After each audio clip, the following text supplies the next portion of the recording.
যে বাংলাদেশের দেশের এই মুহূর্তে বাঁচানোর দায়িত্ব হচ্ছে আপনাদের। সেটা বলেই জামাত ইসলামীকে সম্পূর্ণ জামাত ইসলাম ছেড়ে দেওয়া হয়েছিল, যা আপনারা কি করবেন সেটা আপনাকে সিদ্ধান্ত নিতে হবে।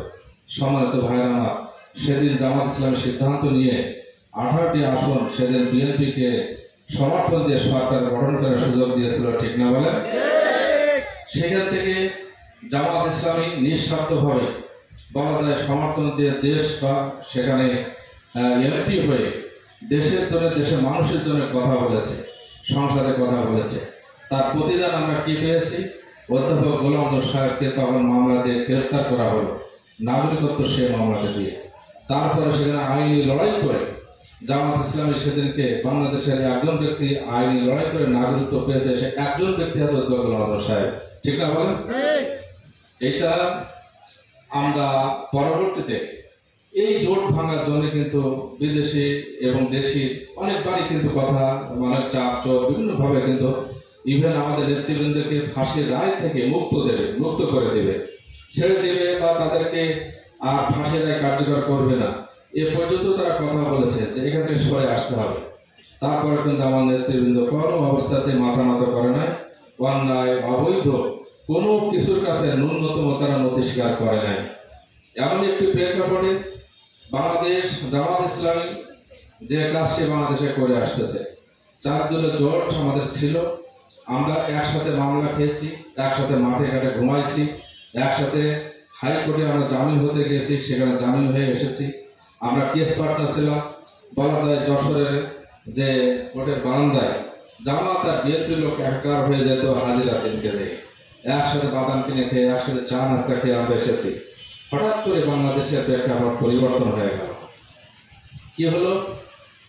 যখন জুলাই আন্দোলন হলো, সেই ছাত্র জনতার রক্তের বিনিময়ে, জীবনের বিনিময়ে, যখন 5ই আগস্ট যখন তৎকালীন সরকার শেখ হাসিনা সরকার যখন চলে যেতে বাধ্য হলো, তখন আপনারা জানেন যে বাংলাদেশে 3 দিন কিন্তু কোনো সরকার ছিল না, ছিল না, 3 দিন কোনো সরকার ছিল না। তারপর যে একটা অন্তর্বর্তীকালীন সরকার গঠন হলো, সেই সরকার গঠন হওয়ার পরে বাংলাদেশে এখন আপনারা জানেন যে 2টি দল এখন কিন্তু ফ্রন্ট লাইনে আসছে। 2টি দল এখন মানুষ বুঝতেছে যে এই 2টো দলই এখন সামনের রাষ্ট্র ক্ষমতায় 2 দলের মধ্যে যে কোনো একটি দল যাবে। সেইভাবে তারাও কাজ করতেছে, আমরাও কাজ করতেছি। আমরা এইভাবে কিন্তু জনগণের কাছে যাচ্ছে, তারাও যাচ্ছে, আমরাও যাচ্ছি। হঠাৎ করে আপনারা লক্ষ্য করেছেন যে তারা আমাদের প্রতিপক্ষ বানায় ফেলেছে, ঠিক না বলেন? আমরা ভাবতেও পারি নাই যে এত তাড়াতাড়ি তারা আমাদের প্রতিপক্ষ বানায় ফেলবে। আমরা কিন্তু কখনো ভাবি নাই যে তারা আমাদের প্রতিপক্ষ। আমরা মনে করতে পারি যে প্রতিদ্বন্দ্বী মনে করতে পারি, রাজনৈতিক ময়দানে প্রতিদ্বন্দ্বিতা হতে পারে, তাদের সাথে আমাদের অভ্যন্তরীণ প্রতিদ্বন্দ্বিতা হতে পারে, নির্বাচনে হতে পারে প্রতিদ্বন্দ্বিতা, বিভিন্ন বিষয়ে প্রতিদ্বন্দ্বিতা হতে পারে, কিন্তু তাই বলে আমরা কিন্তু প্রতিপক্ষ মনে করি না।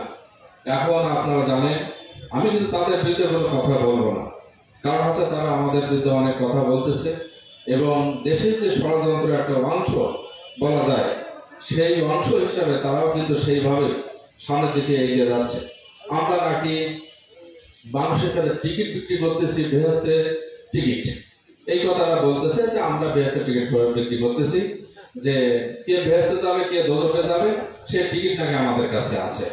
আচ্ছা, বুকে হাত দিয়ে বলেন তো যে আমি তো দীর্ঘদিন ইসলামী ছাত্র শিবিরের ওই বলা যায় 78-79 থেকে শুরু করে তারপর যে ছাত্র জীবনের শিবিরের দায়িত্ব পালন করেছি, এরপর জামাত ইসলামীকে এসে জামাত ইসলামের দায়িত্ব পালন করেছি।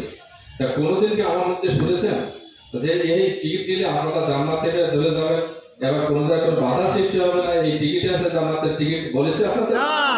আপনারা কিন্তু জ্বলন্ত সাক্ষী যে আমরা কেউ বলতে পারবেন না আমরা কখনো আপনাদের সামনে বলেছি যে আমাদের জান্নাতের টিকিট আছে, জান্নাতের টিকিট আপনারা কেনেন এবং নিলে সে জান্নাতে চলে যাবে। ওনারা এই কথাগুলো বলতেছেন, আমি আপনাদের বিবেকের কাছে ছেড়ে দিলাম, বিচারটা আপনাদের ছেড়ে দিলাম। যদি আমরা না বলে থাকি, ওনারা এইভাবে ভিত্তিহীন বানোয়ার উদ্দেশ্যমূলকভাবে কিন্তু এই কথাগুলো বলে যাচ্ছে আমাদের হেয় করার জন্য। আমরা নাকি গাড়ি বাড়ি করতেছি, এ করতেছি, তা করতেছি, এনাদের টাকা নিচ্ছি, হ্যান ত্যান, এই সমস্ত কথা বলতে চাই। আমি সেই কথা থেকে যাব না। আমরা এতটুকু বলবো যে আসলে বিবেক যদি এরকম, বিবেকের মাথা তো আর নষ্ট করা যাবে না। এত বিবেকহীন হয়ে গেলে রাজনৈতিক ময়দানে মানুষ যথেষ্ট এখন সচেতন হয়ে গেছে একসময় কিন্তু ভোট দিতে যেয়ে ওই সিল আর পেয়ারকে হাঁটা দিত না বলেন, পার্টি উল্টো সিল নিয়ে কেউ দেখা যাচ্ছে সিল নিয়ে চলে গেছে। এইবার যে পরের জন ভোট দিতে যায় পাচ্ছে না, তখন বলে তাহলে যে লোক আগে ভোট দিতে গেছে সেই লোক মনে সিল নিয়ে চলে গেছে। আবার তাহলে দেখো কোথায় গেল সে, ওই সিল আবার উদ্ধার করা হয়েছে, এটা হয়েছে না বলেন?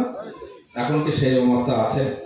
এখন মানুষ কিন্তু বিবেক দিয়ে ভাবে, মানুষ কিন্তু এখন অনেক চিন্তা করে, মানুষ কিন্তু এখন অতটা কিন্তু বোকা আর নাই, যেটা আগে প্রমাণ হচ্ছে ঢাকা বিশ্ববিদ্যালয়, আগে জাহাঙ্গীরনগর বিশ্ববিদ্যালয়। ঢাকা বিশ্ববিদ্যালয়ে সংসদ নির্বাচন হয়েছে, ছাত্র সংসদ নির্বাচন। সেখানে আপনারা দেখেছেন যে আমাদের বিরুদ্ধে, শিবিরের বিরুদ্ধে এমন কোনো কথা নাই যে তারা বলে। আমাদের ভাইরা যারা ওখানে আছে তারা কি তাদের বিরুদ্ধে কোনো কথা বলেছে? তারা বিরুদ্ধে কোনো কথা বলে নাই। এটা সেখানে নিরামপুর সেখানে বিজয় হয়েছে। বিজয় হওয়ার পর বলা হলো যে ঢাকা বিশ্ববিদ্যালয় ভিসি আছে জামাতের ভিসি। আচ্ছা ঠিক আছে, হলো। এরপর জাহাঙ্গীরনগর বিশ্ববিদ্যালয় নির্বাচন, জাতীয় সংসদ, ওই ছাত্র সংসদ নির্বাচন আসলো। সেখানে সেই নির্বাচনে আপনারা দেখেছেন যে সেখান থেকে ঘোষণা দেওয়া হচ্ছে যে জাতীয় এই সংসদ নির্বাচনে যে কোনো ভাবে কিন্তু বিজয়ী করতেই হবে। এটা করতে হবে, রাজশাহী করতে হবে, চট্টগ্রাম করতে হবে। এক এক করে তারা সামনের দিকে দেখলাম পরিকল্পনা নিল কি আগের দিন, কালকে নির্বাচন, আজকে যে সেখানকে তাদের নেতৃবৃন্দ যাইয়ে সেখানে বসে নির্বাচন কমিশনের সাথে রাত্রে মিটিং করতেছে। আপনারা বলেন তো, আপনাদের বিবেকের কাছে আমি প্রশ্ন করি যে কালকে নির্বাচন, আজকে রাত্রে ওই নির্বাচন কমিশনের সাথে যে কোনো দল আপনাকে বসতে পারে না? বসার মিটিং করার সুযোগ আছে বলেন? সেখানে নিরপেক্ষতা থাকে বলেন? সেখানে তো নিরপেক্ষতা থাকতে পারে না। আগের দিন রাত্রে ওরা 10 থেকে একেবারে 11-12টা পর্যন্ত তাদের সাথে মিটিং করতেছে। এরপর দেখা যায় ব্যালট বাক্স ওনাদের নিয়ন্ত্রণ নিয়ে চলে যাচ্ছে। তখন সেখানে মিডিয়ার কর্মীরা ওইটা কিন্তু বাধার সৃষ্টি করলো। বাধার সৃষ্টি করে সেই মোবাইলটা কেড়ে নেওয়া হলো, সে ডিলিট করে দেওয়া হলো, সেটাও দেখা যাচ্ছে। এরপরে কি হলো, নির্বাচন যখন দেখলো পরের দিন বিভিন্ন ভাবে তারা ওই নির্বাচনের সে আচরণ বৃদ্ধি তো মানেই নাই, ভিতরে ঢুকতেছে, একজন নেতা গ্রেপ্তারও হয়ে গেল ওর মধ্য থেকে। এরপরে কি হলো, সেটা 4টের পরে নির্বাচন বয়কট করলো। এইটা বয়কট করার মানে হচ্ছে যে তারা দেখালো যে নির্বাচন সুষ্ঠু হয় নাই। কিন্তু হয় নাই, সুষ্ঠু হতো তখন যদি তারা নির্বাচন রাত্রের মধ্যে অর্ধেক ভোট যদি তারা কাজ করে দিতে পারত, তাহলে নির্বাচনটা কিন্তু সুষ্ঠু হতো।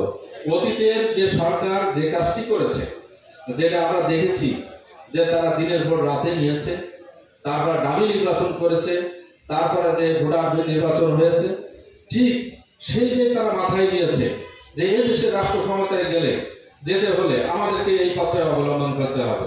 আমরা দেখলাম জাকসু নির্বাচন, অর্থাৎ জাহাঙ্গীরনগর বিশ্ববিদ্যালয়ে সেই নির্বাচনে তারা যখন দেখলো আমরা হেরে যাচ্ছি, তখনই সেখান থেকে তারা ঘোষণা দিয়ে দিল যে আমরা নির্বাচন বয়কট করলাম। সেখানে দেখেছেন শিবির সেখানে প্যানেল ধরে কিন্তু বিজয়ী হয়েছে না বলেন? সামনের যে নির্বাচন আসতেছে সেটা আছে রাজশাহী বিশ্ববিদ্যালয় নির্বাচন আর আছে চট্টগ্রাম বিশ্ববিদ্যালয় নির্বাচন। তাদের পক্ষ থেকে বলা হচ্ছে যে শিবির যেখানে নির্বাচন করবে আমরা সেই নির্বাচন আর যাবো না। এটি হচ্ছে তাদের পরিকল্পনা, এটি হচ্ছে তাদের প্ল্যান। আমরা শুধু এটুকু বলবো যে নির্বাচনতে এখন সামনে এই সরকার, আমাদের সবসময় দাবি ছিল একটাই যে এই নির্বাচন যখন হবে, অতীতের যে ফ্যাসিবাদ, অতীতের যে স্বৈরাচার যেভাবে ক্ষমতায় এসেছে এক না একত্র কায়েম করে জনগণের উপরে জুলুম অত্যাচার নিষ্পেষণ চালিয়েছে, জনের এই পদ্ধতি এই অবস্থার জন্য আর কখনো না হয়। কারণ হচ্ছে স্বাধীনতার 54 বছর পর আবার এদেশে স্বাধীনতা সংগ্রাম করে আবার ছাত্র জনতার জীবন দিয়ে রক্ত দিয়ে আবার দেশটাকে দ্বিতীয়বার স্বাধীন করতে হলো, ঠিক না বলেন? এইভাবে কি 10 বছর 20 বছর পর পর কি বারবার স্বাধীন করতে হবে এদেশ? তাহলে আমাদের দাবিটা হচ্ছে যে আমরা ওই স্বাধীনতাকে আমরা স্বীকার করি, আমরা বিশ্বাস করি, মনে প্রাণ ধারণ করি। কিন্তু তারপরেও মানুষ অন্যায় অত্যাচারের বিরুদ্ধে, যেমন পাকিস্তানের বিরুদ্ধে শেখ হাসিনা দাঁড়াইছিল, রুখে দিয়েছিল বাংলাদেশের মানুষ, সেদিনকে সেই পশ্চিম পাকিস্তানকে যখন বিভক্ত করে যখন পূর্ব পাকিস্তানকে বাংলাদেশ পরিণত করেছিল, আজকেও মানুষ চেয়েছিল যে এই নিষ্পেষণ, এই জাতি থেকে, এই নিষ্পেষণ থেকে, অবস্থা থেকে তারা বাঁচতে চায়। সে বাঁচার জন্য কিন্তু ছাত্র জনতা যখন রাজপথে নেমে আসলো, তাদের উপরে যেভাবে অত্যাচার চালানো হয়েছে আপনারা দেখেছেন। যে হেলিকপ্টার করে হেলিকপ্টার ব্যবহার করে যুদ্ধের ময়দানে আর সেই হেলিকপ্টার ব্যবহার করা হলো ছাত্র জনতার উপরে, সেখানে নির্বিচারে গুলি করা হলো। গুলি করে 2000-এর উপরে ছাত্র জনতা জীবন দিয়েছে, রক্ত দিয়েছে। আর 5000-এর উপরে যারা পঙ্গুত্বকরণ করে আছে, 5 শতাধিকের উপরে যায় ছাত্রগুলো অন্ধত্ব হয়ে গেছে। আপনারা বলেন যে কোনো সংস্কার ছাড়া নির্বাচন যদি করা হয়, এদের এই রক্তের সাথে বেইমানি করা হবে না? বলেন, এদের রক্তের সাথে অবশ্যই বেইমানি করা হবে। যে কেন তারা জীবন দিল? আজকে যদি অতীতের ন্যায় সেই নির্বাচন আবার যদি সেইভাবেই যদি নির্বাচন হবে, তাহলে যেগুলো প্রাণ হারাইছে, যে মা আজকে তার একমাত্র সন্তান হারা হয়ে তারা কান্না আজ পর্যন্ত কেউ বন্ধ করতে পারে নাই, যে বিধবা নারী, এর মধ্যে পথচারী সাধারণ খেটে খাওয়া মানুষ যারা 2-1 নিহত হয়েছে, তাদের কি বুঝ দেবেন, কি সান্ত্বনা দেবেন? বলেন, তাদের জীবনকে ফিরে দিতে পারবেন? পারবেন না। আমাদের কথা হচ্ছে তাদের জীবন যদি মূল্যায়ন করেন, তাহলে সংস্কার ছাড়া এদেশে কোনো নির্বাচন হবে না। আমাদের স্পষ্ট বক্তব্য যে সেখানে সেই জুলাইয়ের যে সনদ, আপনারা দেখেন জুলাইয়ের সনদ ওনারা বাংলাদেশ প্রায় সব দল রাজি হয়ে গেছে জুলাইয়ের এই সনদের ব্যাপারে, কিন্তু একটি দলই শুধু রাজি হচ্ছেন না যে এটা দেয়া দরকারে নির্বাচিত সরকার যে আসে সেই দিবে। ভাই, নির্বাচিত সরকার যে আসে সে কি কাম করে? এই 54 বছর ধরে তো বাংলাদেশের মানুষ দেখে আসছে না? বলেন, এদেশের মানুষের উপরে সেই বিশ্বাস রাস্তাকে আছে? বলেন, যারা রাজনীতি করে তারা ভোটের সময় এক কথা বলে আর নির্বাচিত হয়ে যাওয়ার পরে যায় আর এক রকম, তাদের চেহারা পরিবর্তন হয়ে যায়, ঠিক না? বলেন, এইভাবে তাদের দাবি হচ্ছে, আমাদের দাবি হচ্ছে জুলাই সনদ দিতে হবে, এই কার্যকর করে তারপরে জাতীয় নির্বাচন দিতে হবে। পেয়ার পদ্ধতি নির্বাচনের কথা বলা হয়েছে। 3 নম্বরে যেটা বলা হয়েছে লেভেল প্লেইং ফিল্ড, অর্থাৎ নির্বাচনের জন্য এখন প্রশাসনে যারা আছে তারা কিন্তু সেই ভূত ব্যক্তি যা ছিল তারা কি পরিবর্তন হয়েছে? তারা এখন পর্যন্ত আছে, তারা এখনো থেকে আছে, তারা সুযোগ খুঁজতেছে তারা কখন খবর দেবে তার বাস্তব প্রমাণ আপনারা গোপালগঞ্জে দেখেছেন। সেখানে এনসিপিরা তখন প্রোগ্রাম করতে গেছে কিভাবে তাদের উপরে হামলা চালাইছে, ঠিক না? বলেন, এইভাবে আমরা এই দৃশ্য দেখে আমরা বলেছি যে লেভেল প্লেইং ফিল্ড এর সৃষ্টি করতে হবে, অর্থাৎ একটা নির্বাচন হবে নির্বাচন অতীতের নির্বাচনের মতো না হয়ে যায়, একটা পরিষ্কার পরিচ্ছন্ন ভাবে জনমানুষ, এদেশের মানুষ যাতে ভোট দিতে পারে। এরপর যেটা বলা হয়েছে যে তত্ত্বাবধায়ক সরকারের অধীনে নির্বাচন দিতে হবে। কেন তত্ত্বাবধায়ক সরকারের অধীনে নির্বাচন দিতে হবে? আপনারা জানেন এর আগে বহু ভোট কাটাকাটি এরকম হয়েছে। সেই ভোট কাটাকাটির একটা পর্যায়ে এসে জামাত ইসলামের পক্ষ থেকে এই কেয়ারটেকার ফর্মুলা কিন্তু বাইতুল মোকাররম গেট থেকে কিন্তু এটাকে সেই এই ফর্মুলাটা কিন্তু সেখানে পেশ করা হয়েছিল।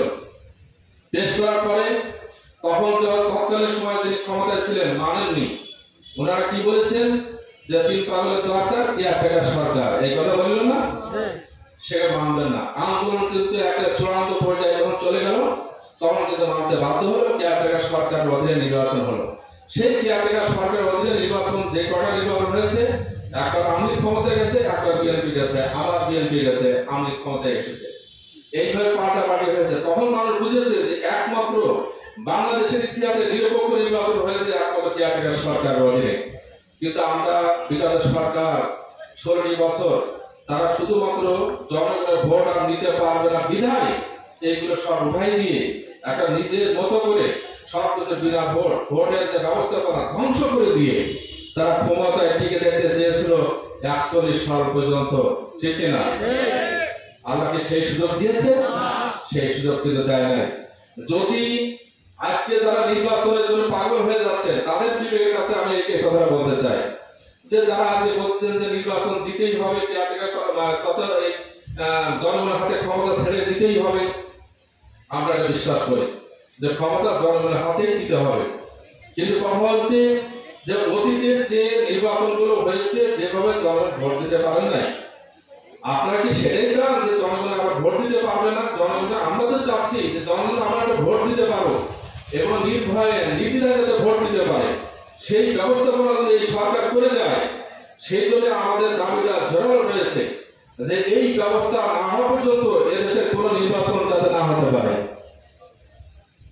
সম্মানিত ভাইরা আমার, এজন্যই আমরা মনে করি যে সামনে আমাদের কর্মসূচিতে এই যে পরপর যে ধারাবাহিক কর্মসূচি আসবে, সেই কর্মসূচি হবে আমি যে কটা বললাম 5 দফা কর্মসূচি দিয়েছে, এই 5 দফা কর্মসূচির ভিত্তিতে যাতে সামনে নির্বাচন হয়, জনগণ যাতে ভোট দিতে পারে।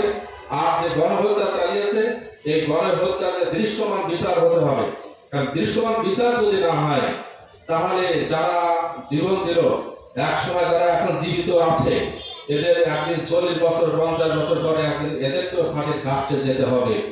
কারণ হচ্ছে যে বঙ্গবন্ধু শেখ মুজিবুর হত্যার কারণে যদি 45 বছর পরে এসে তাদের ফাঁসির কাস্টে যদি যেতে হয়, তাহলে যারা আজকে এই জুলাই সনদ যদি তৈরি না হয়, তাহলে এই যে ছেলেমেয়েগুলো যারা এখন জীবিত আছে, আমরা হয়তো চলে যাব, এরা পিছিয়ে যদি থাকে, এদেরকেও একদিন ফাঁসির কাস্টে যেতে হবে।